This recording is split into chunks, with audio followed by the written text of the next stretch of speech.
Леса Кыргызстана в силу своей уникальности имеют большое значение в глобальных процессах регулирования состояния окружающей среды, предотвращения негативных изменений климата и, самое главное, являются очагом биологического разнообразия.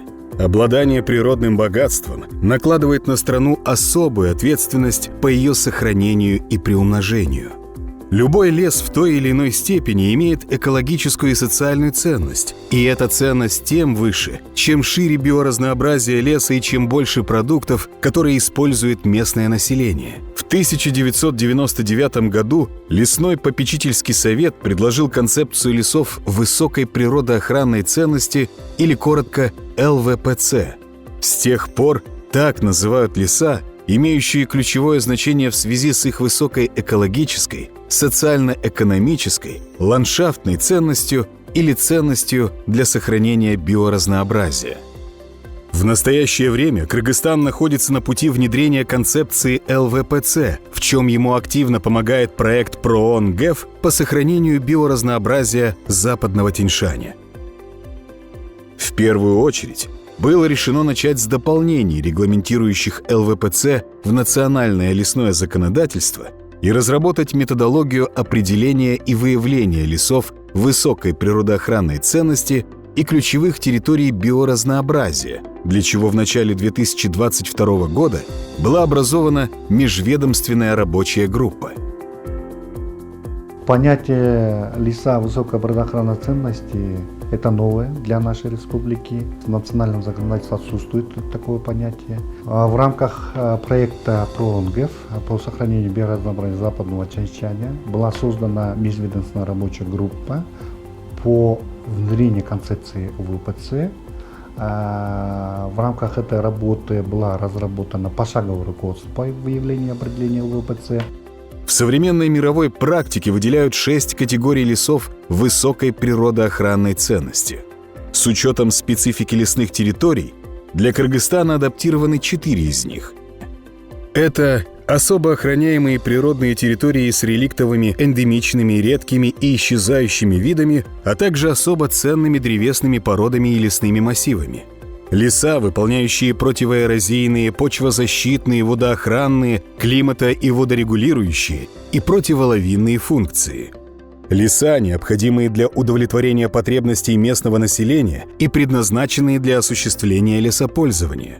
Леса, имеющие рекреационно-туристическую значимость с наличием памятников природы, археологических и сакральных мест, уникальных лесных массивов и экосистем регионального, глобального и национального значения. Включение в категории ЛВПЦ повысит статус лесов Кыргызстана до международного уровня и потребует новых современных подходов по устойчивому управлению ими, которые должны благотворно повлиять на сохранение и приумножение их биоразнообразия и органичное расширение уникальных экосистем. При этом высокий статус лесов не только не должен препятствовать удовлетворению основных потребностей местного населения, но более того, должен способствовать его социально-экономическому развитию. Важный фактор, если учесть то, что сегодня в Кыргызстане около 200 тысяч человек проживают непосредственно на лесных территориях и еще около 1 миллиона на расстоянии до 5 километров от них. Все они тем или иным способом пользуются продуктами леса и участвуют в различных видах лесопользования. Придание лесам статуса высокой природоохранной ценности принесет лесопользователям ощутимые выгоды. Преимуществ от лесов высокой природоохранной ценности очень много. Я бы хотел остановиться на одном. К примеру, недревесные продукты, орех грецкий возьмем или фисташка, который собирается в этих лесах. Лесопользователи могут сертифицировать эти продукты и продавать на более высоких ценах на международном рынке. Внедрение концепции ЛВПЦ дает нам возможность эффективно управлять лесами, а также сохранить биоразнообразие нашей страны. Внедрение концепции ЛВПЦ начато с практических шагов. На территории Западного Тянь-Шаня отобраны 2 лесных хозяйства в качестве пилотных.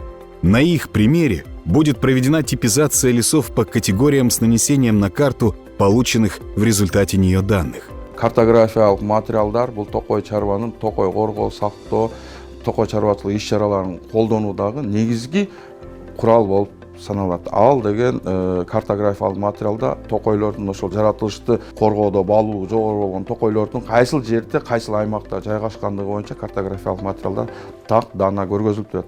Жаратылышты коргоодо баалуулугу жогору болгон токойлорду аныктоо боюнча бул Кыргызстанда биринчи жолу жүргүзүлүп аткан иш-чара болгондуктан пилоттук негизде бир 2 токой чарба кабыл алганбыз.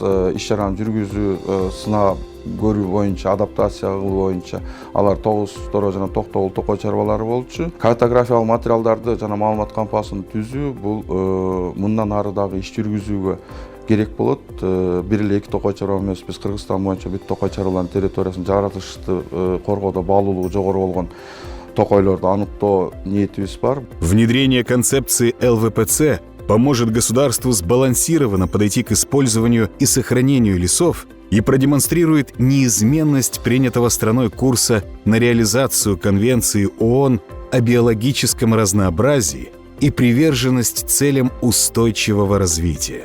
Таким образом, Кыргызстан транслирует миру, но самое главное себе, свою готовность сохранять и приумножать биоразнообразие территорий, а также защитить их от обезлесения, одной из наиболее серьезных угроз, стоящих сегодня перед всем человечеством.